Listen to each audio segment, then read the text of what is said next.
நாளும் வாழ்கிறேனே ஏன் ஏன் ஏன் நிற்கிறேன் நிர்மூலமாகாமல இருக்கிறேன் ஆனாலும் நிற்கிறேனே ஏன் ஏன் ஏன் ஏன் கிருப கிருப கிருப கிருப கிருப கிருப கிருப கிருப கிருப கிருப கிருப கிருப எல்லாம் கிருப கிருப கிருப கிருப நான் இல்ல என் பலன் இல்ல என் தாளந்து இல்ல எல்லாம் கிருப நான் இல்ல என் பலன் இல்ல என் தாளந்து இல்ல எல்லாம் கிருப கிருப கிருப கிருப கிருப எல்லாம் கிருப கிருப கிருப கிருப கிருப கிருப கிருப கிருப எல்லாம் கிருப கிருப கிருப கிருப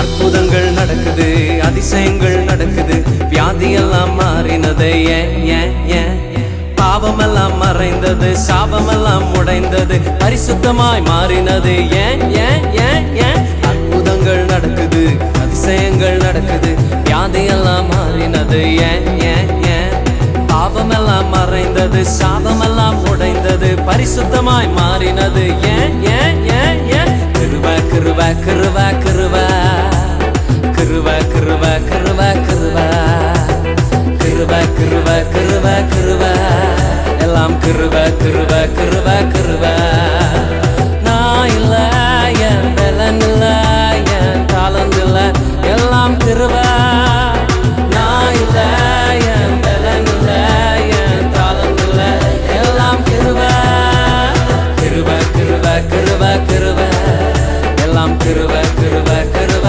கிருப கிருப கிருப கிருப கிருப எல்லாம் கிருப கிருப கிருப கிருப. கர்த்தருடைய பரிசுத்த நாமத்துக்கு மகிமை உண்டாவதாக. நேற்றும் இன்றும் என்றும் மாறாவது ஆண்டவராகிய இயேசு கிறிஸ்துவின் நாமத்திலே உங்கள் அனைவரையும் வாழ்த்துகிறேன். இந்த நாளிலே தேவ செய்திக்கு ஆதாரமாக ஆகாயின் தீர்க்கதரிசன புஸ்தகத்திலே 2வது அதிகாரம் 6ஆம் 7ஆம் வசனத்தை வாசிக்க கேட்போம். சேனைகளின் கர்த்தர் சொல்லுகிறார், கொஞ்ச காலத்துக்குள்ளே இன்னும் ஒரு தரம் நான் வானத்தையும் பூமியையும் சமுத்திரத்தையும் வெட்டாந்தரையையும் அசைய பண்ணுவேன், சகல ஜாதிகளையும் அசைய பண்ணுவேன், சகல ஜாதிகளாலும் விரும்பப்படப்பட்டவர் வருவார், இந்த ஆலயத்தை மகிமையினால் நிறைய பண்ணுவேன் என்று சேனைகளின் கர்த்தர் சொல்லுகிறார். இந்த வார்த்தையில் இருந்து நாங்கள் இந்த நாளிலே தேவ வார்த்தையை தியானிக்க போகிறோம். கண்களை மூடி ஒரு சிறிய ஜெபத்தோட கூட இந்த வார்த்தைக்கு கடந்து செல்லுவோம். துதித்து பாடிட பாத்திரனே தோங்கவர் இயேசுவின் நாமமே, துதிகளின் மத்தியில் வாசம் செய்ய தூயனை நேயமாய் ஸ்தோத்திரிப்போமே. அற்புதமே அவர் நடத்துதலே, ஆனந்தமே பரமானந்தமே, நன்றியாலுள்ளவே மிக பொங்கிடுதே நாம். அல்லேலூயா துதி சாற்றிடுவோம், நன்றியால் உள்ளவே மிக பொங்கிடுதே நாம். அல்லேலூயா துதி சாற்றிடுவோம். கடந்த நாட்களில் கண்மணி போல் கருத்துடன் நம்மை காத்தாரே, சோதனையோ மிக பெருகினாரோ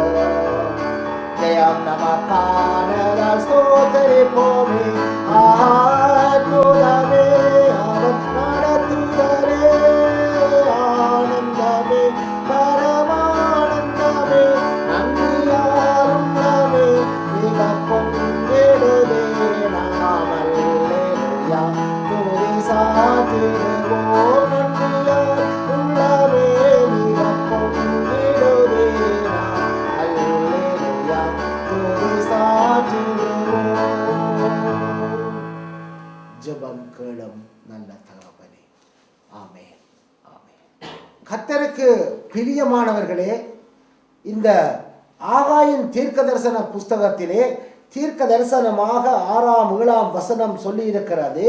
கொஞ்ச காலத்துக்குள்ளே இன்னும் ஒரு தரம் நான் வானத்தையும் பூமியையும் சமுத்திரத்தையும் வெட்டாந்தரையும் அசைய பண்ணுவேன், சகல ஜாதிகளையும் அசைய பண்ணுவேன், சகல ராஜ்யங்களையும் அசைய பண்ணுவேன்.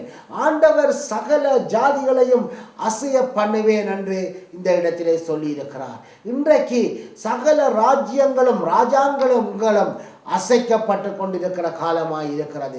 30-40 வருடங்கள் ராஜாக்களாய் இருந்தவர்கள், சகல அதிகாரங்கள் நிறைந்தவர்களாய் இருந்தவர்கள், தங்கள் கரத்திலே எல்லா அதிகாரத்தையும் வைத்து கொண்டு இருந்தவர்கள் இன்று அநாதைகளாய் இருக்கிறார்கள் அல்லது அகதிகளாய் இருக்கிறார்கள்.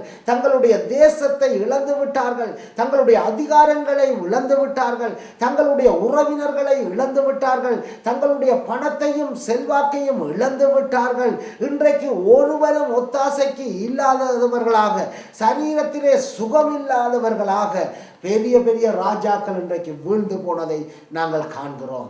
வேதம் சொல்லுகிறது, எல்லாம் அசையும், எல்லாம் அசைய போகிறது. வானம் அசைய போகிறது, பூமி அசைய போகிறது, சமுத்திரம் அசைய போகிறது, வனாந்தரம் அசைய போகிறது, ஜனங்கள் அசைய போகிறார்கள். ஆனால் எல்லாம் அசைந்தாலும் தேவனுடைய வார்த்தையும் அவருடைய குரலும் அவருடைய சத்தமும் கர்த்தருக்கு பிரியமானவர்களே ஒருபோதும் அசைய போவதில்லை. பரலோக ராஜ்யம் ஒருபோதும் அசைய போவதில்லை. அது என்றென்றைக்கு நிலை நிற்கிற ராஜ்யமாய் இருக்கும். உங்களுடைய கணத்திலே இருக்கிற பணம் பொருள் அசையக்கூடும், வீடுகள் வாகனங்கள் அசையக்கூடும், மனைவி கணவன் பிள்ளைகள் இன்று பல ஜாதிகளுக்குள்ளே இவைகள் அசைக்கப்பட்டு விட்டது. உறவினர்கள் எல்லாம் இல்லை என்று சொல்லுகிற காலம் வந்துவிட்டது. இன்று பல ஜாதிகளுக்குள்ளே இவைகள் அசைய ஆரம்பித்து விட்டது. கர்த்தருக்கு பிரியமானவர்களே, இது அசைக்கப்படும் காலம். நீ இன்னும் தாமதித்துக் கொண்டிருக்கிறாயா? தீங்கு நாளிலே துன்மார்க்கனுக்கு குழி வெட்டப்படும், மறக்காதே. தீங்கு நாள் மிகவும் நெருங்கி கொண்டிருக்கிறது. ஒருவேளை இன்றைக்கு நாங்கள் ஆசீர்வாதமாய் இருக்கக்கூடும். தேவன் உனக்கு நல்ல ஒரு குடும்பத்தை கொடுத்திருக்கக்கூடும், தேவன் உனக்கு நல்ல ஒரு வேலையை கொடுத்திருக்கக்கூடும், தேவன் உனக்கு எல்லா வசதிகளையும் ஆசீர்வாதங்களையும் இன்றைக்கு கொடுத்திருக்கக்கூடும். அதிலே நீ திருப்தி அடைந்து விடாதே.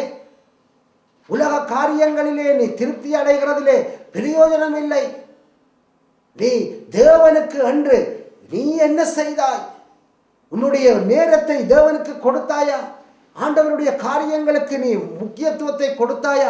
தேவ சமூகத்திலே நீ உன்னுடைய வேலைகளை செலவழித்தாயா? எத்தனை ஆத்துமாக்களை நீ ஆதாயம் பண்ணினாய்? திருச்சபையை தாங்கும்படியாக தசமபாகம் காணிக்கைகளை கொடுத்தாயா? என்ன செய்து கொண்டிருக்கிறாய்? உன்னுடைய அந்தரங்க வாழ்க்கை எப்படி காணப்படுகிறது? உன்னுடைய குடும்ப வாழ்க்கை எப்படி காணப்படுகிறது? உன்னுடைய திருச்சபையின் வாழ்க்கை எப்படி காணப்படுகிறது? உனது ஆவிக்குரிய வாழ்க்கை எப்படி காணப்படுகிறது?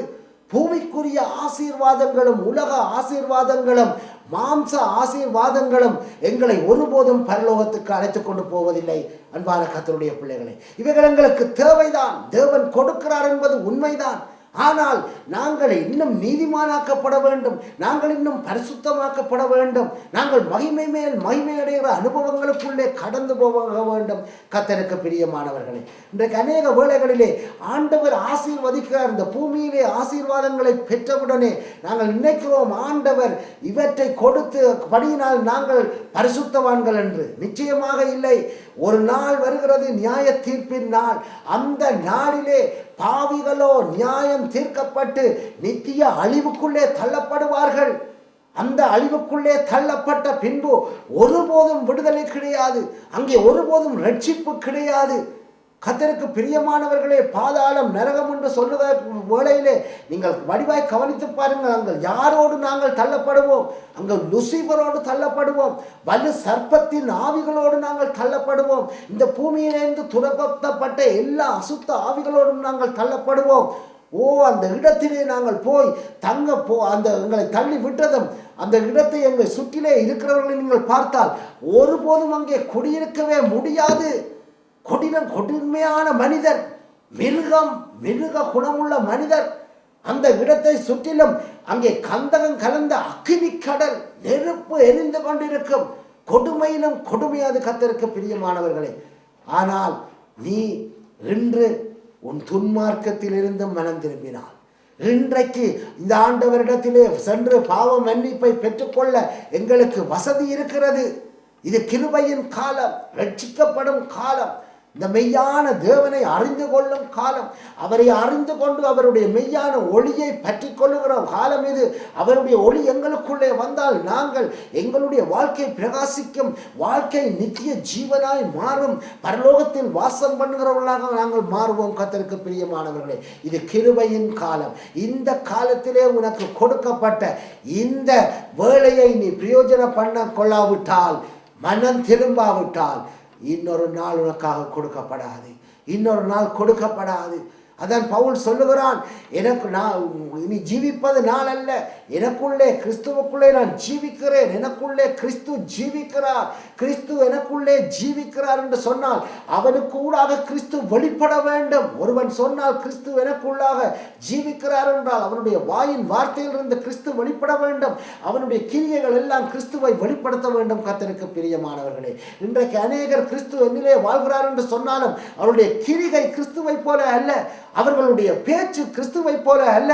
அது பிசாசுக்குரிய பேச்சா இருக்கிறது, பிசாசுக்குரிய கிரியா இருக்கிறது.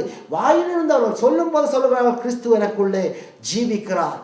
இது ஒரு பயம் இல்லாத, தேவ பயம் இல்லாத வாழ்க்கை. எமது வாழ்க்கையிலே எங்களுடைய வாயிலிருந்து புறப்படும் ஒவ்வொரு வார்த்தையும், எங்களுடைய சிந்தனைகளும் நியாயம் தீர்க்கப்படும் என்று வேதம் சொல்லுகிறது.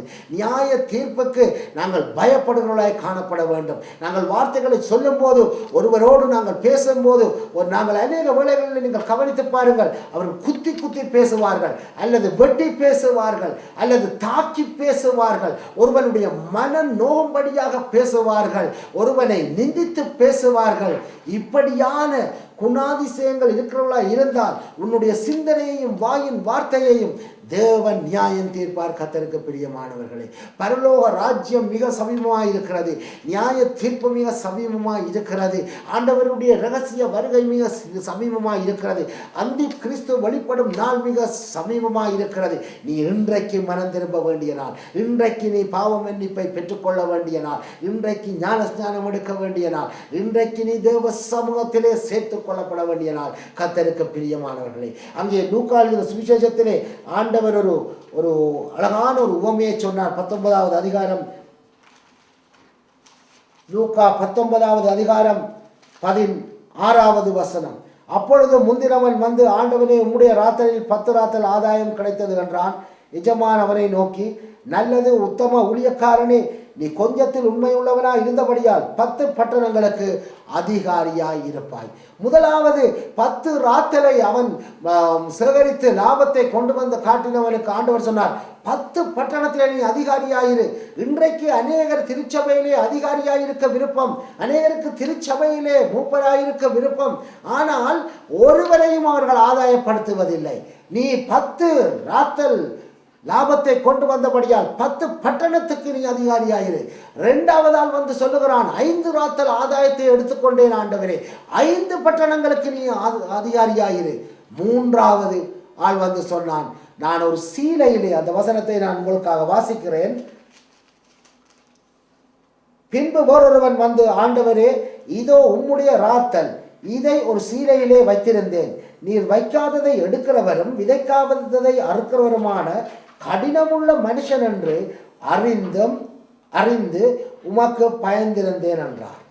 அதற்கு அவன், பொல்லாத ஊழியக்காரனே, உன் வாய் சொல்லை கொண்டே உன்னை நியாயம் தீர்க்கிறேன். நான் வைக்காததை எடுக்கிறவனும் விதைக்காததை அறுக்கிறவனுமான கடினமுள்ள மனுஷன் என்று அறிந்தாயே. நல்லா கவனித்து பாருங்கள், அங்கே சொல்லுகிற வார்த்தை, பொல்லாத ஊழியக்காரனே, உன் வாயின் சொல்லை கொண்டே உன்னை நான் நியாயம் தீர்க்கிறேன். கர்த்தருக்கு பிரியமானவர்களே, இன்றைக்கு அநேகர் நாங்கள் வேத வசனங்களை வைத்தே நாங்கள் எங்களை தப்பித்துக் கொள்ள பார்க்கிறோம். 10 ராத்தல் ஆதாயம் பண்ணினவனுக்கு என்ன செய்தார் ஆண்டவர்? அவன் இல்லாதவனிடத்திலிருந்து உள்ளவனுக்கு அது எடுத்து கொடுக்கப்பட்டது. அவன் ஒன்றையும் சேகரிக்க முடியாதவனாய் நீ இன்றைக்கு திருச்சபையில் இருந்தால் உனக்கு எது இருக்கிறதோ, ஆண்டவர் இதுவரை எதை கொடுத்திருக்கிறாரோ அதையும் எடுத்து உள்ளவனுக்கு தேவன் கொடுத்து விடுவார். கர்த்தருக்கு பிரியமானவர்களே, ஆனபடியினால் தேவன் எங்களுக்கு ஏதாவது ஒரு தாளந்தை கொடுத்தால், தேவன் ஏதாவது ஒரு காரியத்தை எங்களுக்கு தந்தால், நல்ல வேலையை தந்தால், நல்ல வருமானத்தை தந்தால், நல்ல வீட்டை தந்தால், நல்ல வாகனத்தை தந்தால், நீ என்ன செய்கிறாய்? தேவனுக்கென்று நீ அதை என்ன லாபத்தை கொடுக்கிறாய்? அநேகர் இன்றைக்கு அழகான வாகனங்களை வைத்திருப்பார்கள், இன்னும் ஒரு ஆத்துமாவை ஏற்றி வர மாட்டார்கள். ஏனென்றால் தங்களுடைய ஆடைகள் சுருங்கிவிடும். கர்த்தருக்கு பிரியமானவர்களை ஆண்டவர் எல்லாவற்றையும் பார்த்து கொண்டிருக்கிறார். ஆண்டவர் எல்லாவற்றையும் பார்த்து கொண்டிருக்கிறார். இன்றைக்கு அநேக கிறிஸ்தவர்களுடைய நிலைமை இப்படித்தான் இருக்கிறது. இன்றைக்கு அநேகருடைய கேட்டால் நேரம் இல்லை, உன்னுடைய நேரத்தை நீ கொடுப்பதில்லை, டைம் இல்லை, பைபிள் வாசிக்க நேரம் இல்லை, ஜெபம் பண்ண நேரம் இல்லை, ஒன்றுக்கும் நேரம் இல்லை. ஆனால் ஆண்டவர் ஒரு நாள் வரும், உன்னிடத்திலே உள்ளதையும் பறித்து இல்லாதவரை கொடுத்து விடுவார். கர்த்தருக்கு பிரியமானவர்களே, ஆண்டவர் உங்களுக்கு இந்த நாளிலே கொடுத்த ஆசீர்வாதம் எதற்காக கொடுத்திருக்கிறார் என்று விளங்கிக் கொள்ளுங்கள். இந்த நாள் தாமதிப்பதற்காக அல்ல. தேவன் தம்முடைய ஆசீர்வாதத்தை கொடுத்ததன் காரணம் அவருடைய திட்டம் அங்கே காணப்படுகிறது. அவர் திருச்சபையை கொடுத்த ஒரு திட்டத்தை வைத்திருக்கிறார். அவர் தம்முடைய சுவிசேஷம் அறிவிக்கப்பட வேண்டிய திட்டங்களை வைத்திருக்கிறார். உங்களையும் என்னையும் அவர் இன்றைக்கு ஆசீர்வதித்து வைத்திருக்க காரணம் இதுதான். இன்றைக்கு எந்த குறையும் இல்லாமல் எங்களை வைத்திருக்க காரணம் என்ன? இன்னும் அநேகருக்கு நாங்கள் பிரயோஜனப்படும்படியாக. ஆபிரகாமை ஆசீர்வதித்த போது அவன் மற்றவர்களுக்கு ஆசீர்வாதமாய் இருப்பான் என்பதுதான் ஆண்டவருடைய ஆசீர்வாதமாய் காணப்படுகிறது. கர்த்தருக்கு பிரியமானவர்களை, அநேக வேளைகளிலே நாங்கள் சுயநலமாக நடக்கிறோம். சுயநலமாக நடக்க வேண்டாம். ஏனென்றால் நியாய தீர்ப்பு நெருங்கிக் கொண்டிருக்கிறது. நியாய தீர்ப்பின் நாள் நெருங்கிக் கொண்டிருக்கிறது. உன்னுடைய வாயின் வார்த்தைக்கும் உன்னுடைய சிந்தனைகளுக்கும் நியாயம் தீர்க்கும் நாள் நெருங்கிக் கொண்டிருக்கிறது. நாங்கள் செய்கிற ஒவ்வொரு காரியமும் உடனே அந்தந்த வேளையிலே பரலோகத்திலே அங்கே குறிக்கப்பட்டு கொண்டிருக்கிறது, எழுதப்பட்டு கொண்டிருக்கிறது. நன்மையை செய்தால் அதற்குரிய கிரீடங்கள் எங்களுக்கு கிடைக்கும். கர்த்தருக்கு பிரியமானவர்களே, தீமையை செய்தால் அதற்குரிய தண்டனை எங்களுக்கு கிடைக்கும். நாங்கள் எதை விதைக்கிறோமோ அதை அறுப்போம். நாங்கள் அறுக்காமல் ஒருவரும் போக முடியாது. என்னென்ன விதையை நீங்கள் விதைக்கிறீங்களோ அதை அறுத்தே ஆகணும். கர்த்தருக்கு பிரியமானவர்களே, இந்த நாளிலும் கூட கேட்ட வார்த்தையின்படி எங்களை தாழ்த்துவோம். தேவ சமூகத்திலே எங்களை ஒப்புக் கொடுப்போம். ஆண்டவருடைய வருகையினால் சமயமாக இருக்கிறபடியா நாங்கள் தேவ பயம் உள்ளவர்களாக தேவனுக்கு முன்பாக எங்களை நீதிமான்களாக நிறுத்தும்படியாக, அவருடைய வருகையின் போது நாங்கள் அவரை நெருங்கி சேரும்படியாக, நாங்கள் மறுரூபம் அடையும்படியாக, நாங்கள் மாறும்படியாக அந்த ஆண்டவரிடத்திலே எங்களை ஒப்புக் கொடுப்போம். நாங்கள் அப்படியே ஜெபம் பண்ணுவோம். தேவ சமூகத்திலே எங்களை நேசிக்கிற அருமையான தகப்பனே, இந்த ஜீவனுள்ள வேலைக்காக நன்றி ஆண்டவரே. கர்த்தாவே, உம்முடைய வார்த்தை ஒவ்வொன்றும் எங்களை புடமிடட்டும் ஆண்டவரே. கர்த்தாவே, இவைகள் புடமிட்டு கர்த்தாவே உம்முடைய வருகையின் போது நாங்கள் கர்த்தாவே மோடு கூட எடுத்துக்கொள்ளப்படக்கூடியதாக, மறுரூபம் அடையக்கூடியதாக நாங்கள் தகுதியுள்ளவர்களாக மாறட்டும் ஆண்டவரே. நீங்கள் எங்களை குறித்து வைத்திருக்கிற திட்டங்களையும் சித்தங்களையும் நாங்கள் இந்த பூமியிலே நிறைவேறட்டும். என்னுடைய சித்தம் அல்ல ஆண்டவரே, உம்முடைய சித்தத்தை நான் செய்வேன் என்று ஒப்புக் கொடுக்கிற ஒவ்வொரு பிள்ளைகளையும் நீர் ஆசீர்வதியும். இந்த வேளையை உம்முடைய அன்பு கருத்தை ஒப்புக் கொடுத்து இயேசுவின் நாமத்தில் ஜெபிக்கிறேன் ஜீவனுள்ள தகப்பனே. ஆமென், ஆமென். கர்த்தர் தாமே உங்களை அளவில்லாமல் ஆசீர்வதிப்பாராக. ஆமென்.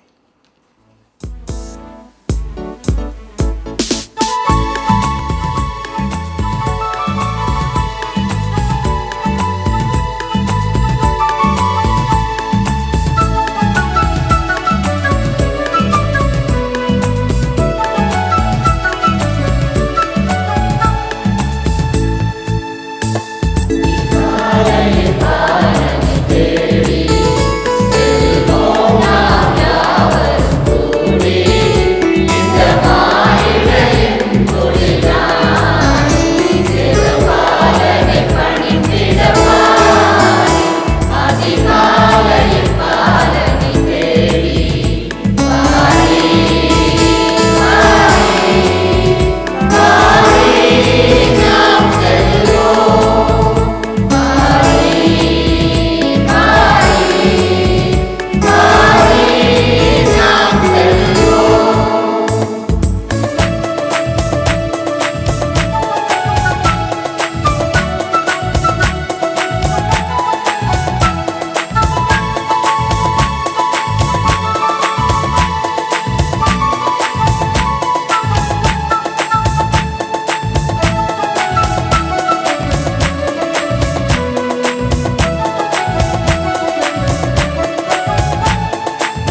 to take a holiday. Everybody likes to take a rest. Spending time together with the family, sharing lots of love and happiness. Come on, ring those bells like a Christmas tree. Jesus is the King for you and me.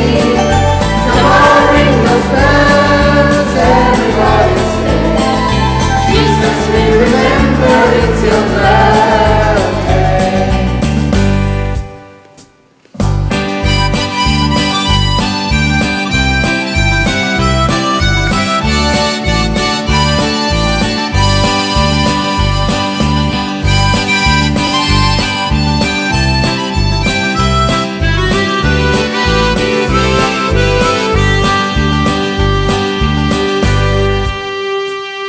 Celebrations come because of something good. Celebrations we love to recall. Mary had a baby boy in Bethlehem, the greatest celebration of them all. Come on, ring those bells like the Christmas tree. Jesus is the King for you and me. Come on, ring those bells, everybody say, Jesus, we remember it's your birthday. Come on, ring those bells like the Christmas tree. Jesus is the King for you and me. Come on, ring those bells, everybody say, Jesus, we remember it's your